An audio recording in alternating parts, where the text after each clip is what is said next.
कहाँ सो रही है सरकार?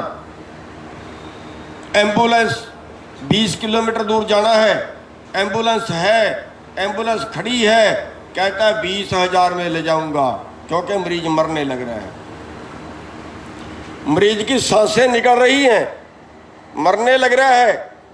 एम्बुलेंस वाला कहता है 20,000 लूंगा और 20,000 दे रहे। बेड है, हॉस्पिटल में बेड है, लेकिन दे नहीं रहे हैं। देंगे अगर चोरी से उनको 2 लाख रुपए रिश्वत देंगे। कौन सी व्यवस्था है? मैं कहता हूं कोरोना है लोगों को डरा के मारने के लिए। यहां तक है कि संस्कार करने की ब्लैक है, आदमी को फूकने की ब्लैक है। क्यों?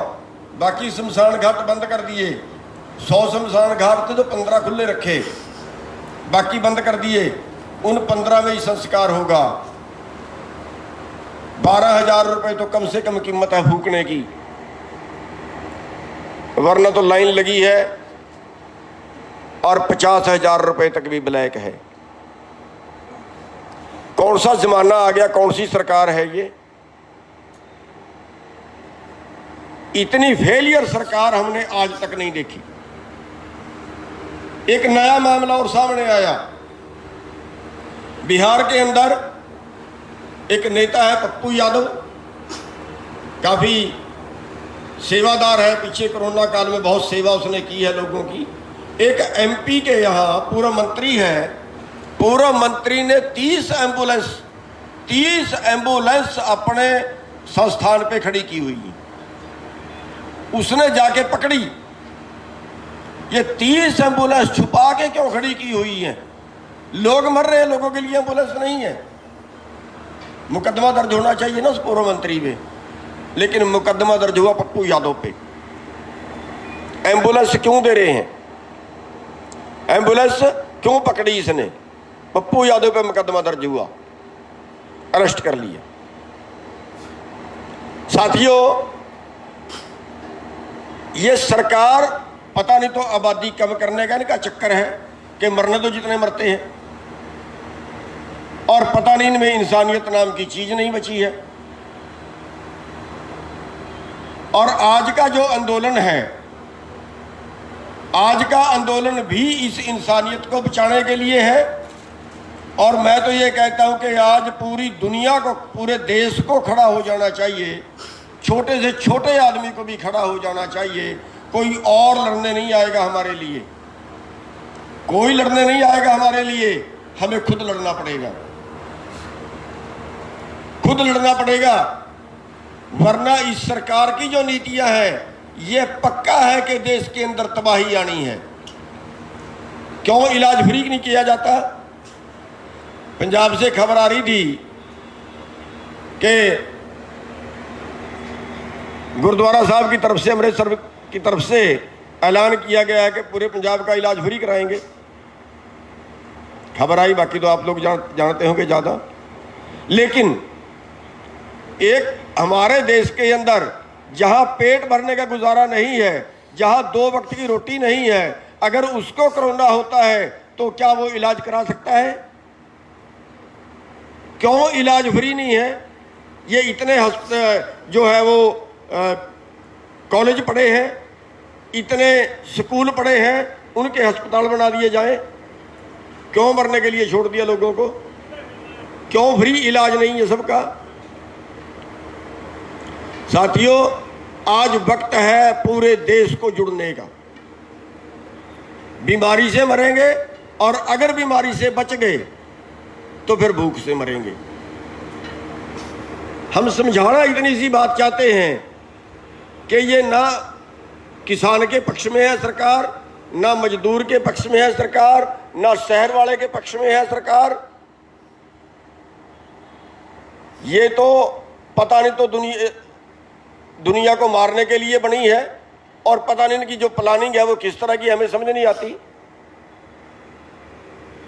आज जो आंदोलन चल रहा है ये आंदोलन एक तरह से इस बदलाव का आंदोलन मान लीजिए।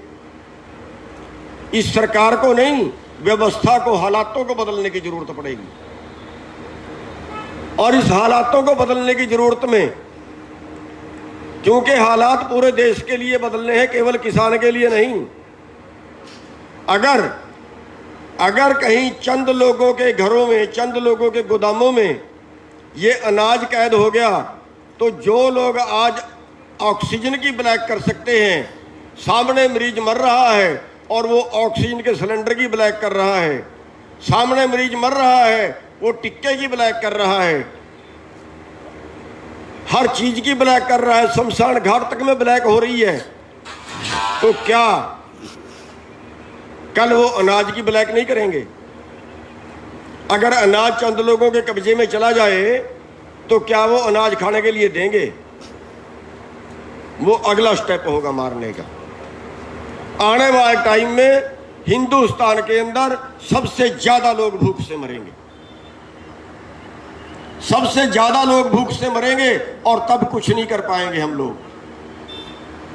आज किसान लड़ रहा है, अपने लिए नहीं, पूरे देश के लिए लड़ रहा है। आज हम उन लोगों को चेता रहे हैं एक तरह से, जो लोग आज कह रहे हैं कि किसानों का आंदोलन है, हमारा तो आंदोलन नहीं है।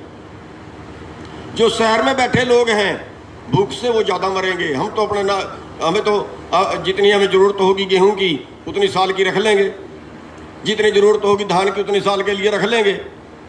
हम तो किसी तरह फिर भी बच जाएंगे।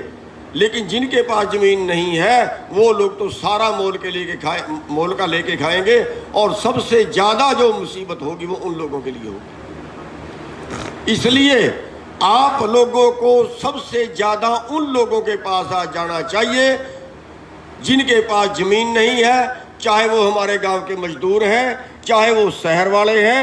आप सब लोगों को, जितने भी हमारे ब्लॉकों के, जिलों के छोटे पदाधिकारी, उससे भी जो छोटे गांवों के पदाधिकारी हैं, उन सबको अपने गांव के मजदूरों के पास, अपने नज़दीक के शहर वालों के पास, अपने नज़दीक के दुकानों वालों के पास, उन सब के पास जाके उनको जोड़ना चाहिए।